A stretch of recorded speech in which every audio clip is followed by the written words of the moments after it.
पत्रकार परिषद घेतोय ती पाचोरा आणि भडगाव तालुक्यातील सगळे शिक्षित डीएड बीएड झालेले सर्व जे विद्यार्थी आहेत की जे गेल्या अनेक वर्षापासून नोकरीच्या प्रतीक्षेत आहेत आणि त्यांच्याकडे अनेक शिक्षण संस्था चालक करून बसलेले आहेत की जे शिक्षण संस्था चालक इलेक्शन लढू इच्छितात ते शिक्षण संस्था चालक अशा पद्धतीचे ग्राहक शोधताय। मागच्या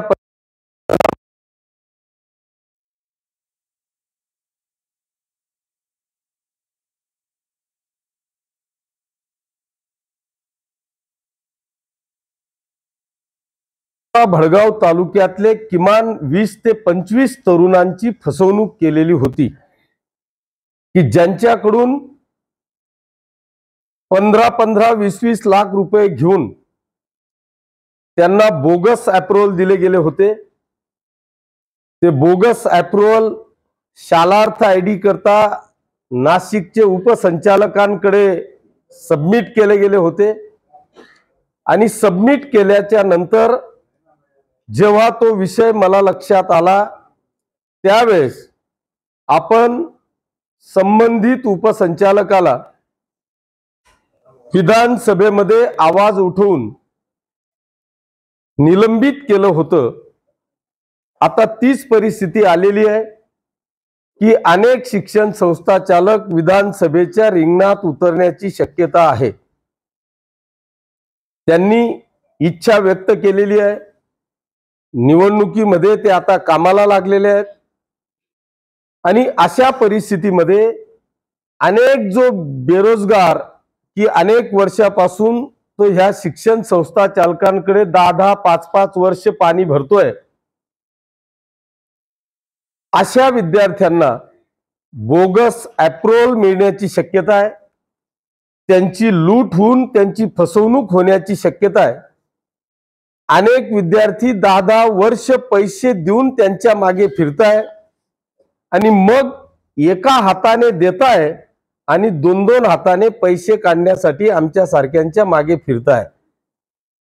मी आपल्या माध्यमातून पाचोरा आणि भडगाव तालुक्याच्या सर्व बेरोजगार डीएड बीएड झालेल्या विद्यार्थ्यांना आपल्या माध्यमातून आव्हान वजा विनंती करतोय की आपण या शिक्षण संस्था चालकांनी की जे इलेक्शन लढू इच्छिता आहेत या शिक्षण संस्था चालकाकडून होणाऱ्या फसवणुकीपासून आपण दूर राहावं। शासनाने 2012 पासून अशा पद्धतीच्या भरत्या 100% बंद केलेल्या आहेत, परंतु माझा जो अनुभव आहे तो अनुभव असा आहे की या ठिकाणी रिटायर झालेल्या शिक्षण अधिकाऱ्यांच्या बोगस सह्या घेतल्या जातात, रिटायर झालेल्या उपसंचालकांच्या संचालकांच्या बोगस सह्या घेतल्या जातात, बोगस अप्रूव्हल काढले जातात आणि तुमची फसवणूक केली जाते। नंतर मग तुमच्यावर सुद्धा आणि शिक्षण संस्था चालकावर सुद्धा गुन्हे दाखल होतात। मागच्या काळात अशाच पद्धतीने गुन्हे दाखल झाले, नंतर ते गुन्हे केले गेले हे ज्या समोर आहे त्याच्याकरताही आपण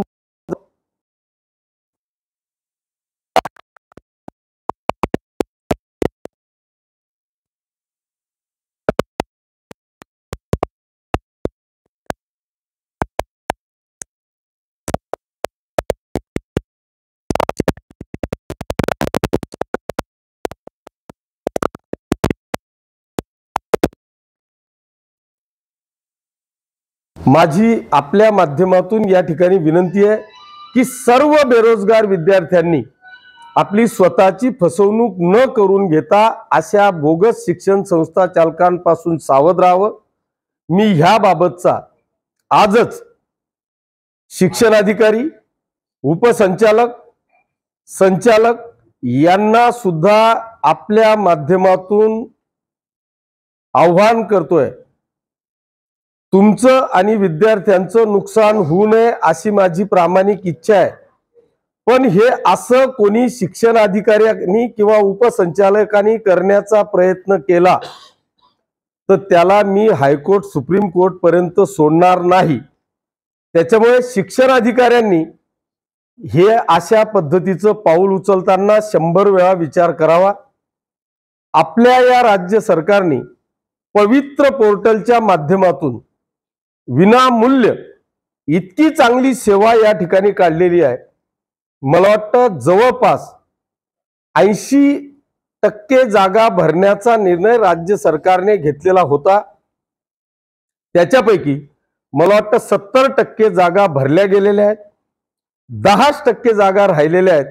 त्या 10% जागा सुद्धा पवित्र पोर्टलच्या माध्यमातून भरण्याकरता मी या मतदारसंघाचा आमदार म्हणून या राज्याचे शिक्षण मंत्री आदरणीय केसरकर साहेबांना तातडीने विनंती करून ह्या 10% जागा सुद्धा आपण पवित्र पोर्टलच्या माध्यमातून तात्काळ भराव्या, की जेणेकरून जो उच्च शिक्षित आहे तो टॉपचा आहे पण परिस्थिती गरिबीची आहे, तो ह्या शिक्षण संस्था चालकांना लाखो रुपये मोजू शकत नाही, पण आपल्या स्किलवर तो खऱ्या अर्थाने शिक्षक होऊ शकतो।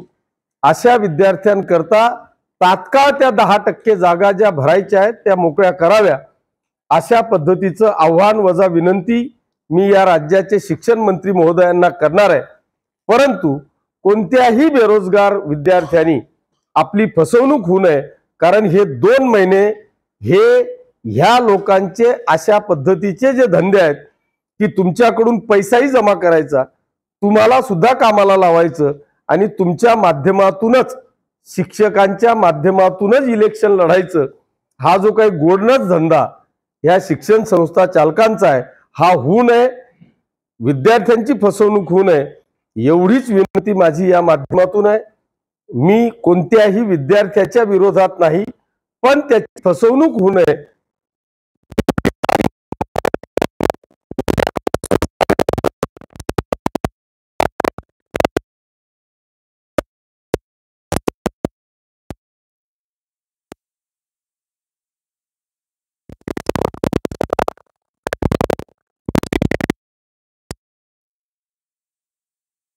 याच्याकरताच ही आजची पत्रकार परिषद घेतोय। पुन्हा एकदा तुम्हाला सगळ्यांना भावी आयुष्यासाठी मनापासून शुभेच्छा देतो।